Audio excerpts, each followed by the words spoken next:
Des métiers d'aide à la personne qui peinent à recruter car difficiles et mal payés. Ce sont donc souvent les familles qui sont en première ligne. Être salarié et aidant, 4 à 6 millions de personnes ont les deux casquettes. Reportage de Lisa Guyenne. Être à la fois aidant et actif professionnellement, c'est une double casquette difficile à porter. 80% des salariés concernés avouent qu'ils ont du mal à concilier les deux. Benjamin Suchard est le directeur de Youpies, une plateforme de services à domicile.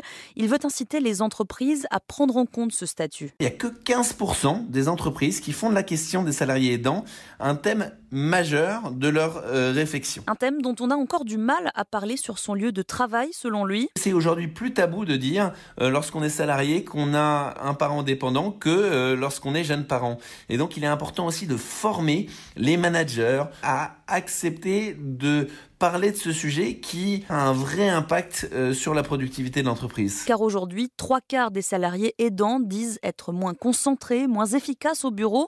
Outre la difficulté psychologique d'aider un parent dépendant, ils sont nombreux à rogner sur leur temps de travail. Vous allez avoir tout ce parcours de soins, d'aide qui est extrêmement complexe. Il faut le faire notamment quand les administrations, quand les organismes sont ouverts. Et donc, ça veut dire tous les jours énormément de travail si vous n'avez pas de solution d'accompagnement. Une tendance qui risque de s'accroître avec le vieillissement de la population.